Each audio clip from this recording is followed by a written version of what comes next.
Hi friends, मैं अश्विन। मुझे उम्मीद है आप सभी अच्छे होंगे। वर्ड ऑफ द डे इस सीरीज़ का ये सेशन नंबर 242 है और आज की हमारी चॉइस है वर्ड कोवर्ट। आइए आगे की स्लाइड्स में इसी वर्ड कोवर्ट को डिटेल में स्टडी करते हैं। As you can see this word covert is an adjective. ये वर्ड बेसिकली एक एडजेक्टिव है।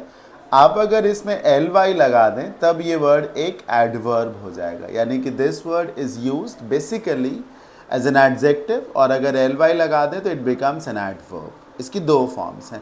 कोवर्ट का मतलब है एन एक्शन डन सीक्रेटली, कोई एक ऐसा काम जिसे चुपके से किया गया, ढक करके किया गया, लोगों की नज़रों से दूर रख कर, छिप कर किया गया है। ऐसे एक्शंस के लिए, ऐसे डीलिंग्स के लिए, ऐसी हैपनिंग्स के लिए हम एडजेक्टिव के तौर पे कोवर्ट का यूज़ करते हैं। इस वर्ड को याद करना बड़ा ही सिंपल है। जब आप कोवर्ट को लिखते हैं तो इसको इतना पढ़िए, टी को हटा के अगर आप इसे पढ़ें तो cover. Why do we use cover? Basically to cover something. हम कवर करने क्यों लगाते हैं? ताकि हम चीज़ों को कवर कर सकें।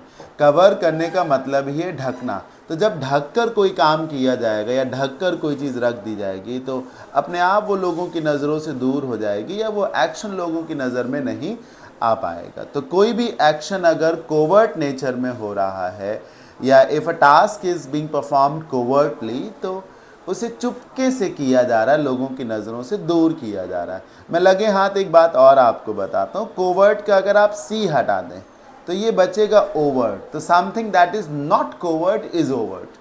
मतलब जो चीज़ छिपा नहीं है, जिसे छिप कर नहीं किया जा रहा, वो ओवर्ट है, यानी जिसे सबके सामने रखा जा रहा है, that which is wide open, तो वो ओवर्ट है। और जो ढका हुआ है वो कोवर्ट है, सीक्रेट और हिडन। एग्जाम्पल से समझते हैं। The company carries out covert surveillance of its staff. Company जो है अपने स्टाफ का सर्विलांस कराती है, निगरानी रखती है, और चुपके से कोई जान भी ना पाए कि निगरानी हो रही है। Number 2, the covert construction of the tunnel was in full swing. एक कंस्ट्रक्शन हो रहा था टनल का, वो भी चुपके से हो रहा था। एक टनल बनाई जा रही थी चुपके से, और वो बहुत तेज़ी से काम हो रहा था। इन फुल स्विंग का मतलब होता है पूरे जोर शोर से वो काम हो रहा था।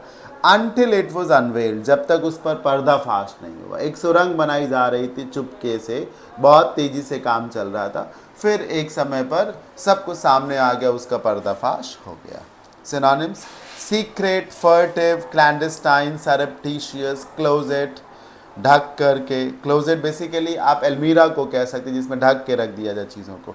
स्टेल्थी, अंडरकवर, अंडरहैंड, बैकस्टेयर्स, ये सब। एंटोनिम्स: ओपन, ओवर्ट, नोन, ये सब। आई गेस आप सभी को कोवर्ट वर्ड का मीनिंग बड़ी ही ईजिली समझ में आ गया होगा, और इसका ऑपोजिट जो ओवर्ट है वो भी क्लियर हो गया होगा, राइट? अगर आप एसएससी या बाकी किसी एग्ज़ाम की तैयारी कर रहे हैं और वर्ड पार आपके लिए एक बहुत बड़ा चैलेंज है, then here is the solution. और वो सोल्यूशन है ये बैच, वर्ड पार 2024। इस बैच की प्रॉपर्टी ये है कि इस बैच में सिनोनिम्स, एंटोनिम्स है, वो भी 3000 से भी ज़्यादा, 2000 से भी ज़्यादा इंपॉर्टेंट इडियम्स, फ्रेजल वर्ब्स और प्रोवर्ब्स हैं, 1000 से भी ज़्यादा इंपॉर्टेंट वन वर्ड्स हैं, 120 से भी ज़्यादा स्टैंडर्ड रूट्स हैं, 600 से भी ज़्यादा कंफ्यूजिंग वर्ड्स और फ्रेजेस हैं, वो भी सिर्फ इतने अमाउंट में, वो भी लाइफ टाइम वैलिडिटी के साथ। ये बैच ऑनलाइन है, इस एप्लीकेशन पे अवेलेबल है। किसी भी कन्फ्यूज़न की स्थिति में ये कॉन्टैक्ट नंबर है, आप कॉन्टैक्ट कर सकते हैं। अगर आप ऑफलाइन क्लासेस चाहते हैं तो मैं लखनऊ में आलमबाग में पढ़ाता हूँ, फिनिक्स मॉल के पास में। ये कॉन्टैक्ट नंबर है, ये मोस्ट वेलकम। आज के सेशन में इतना ही। मिलते हैं वर्ड ऑफ द डे के नेक्स्ट सेशन में।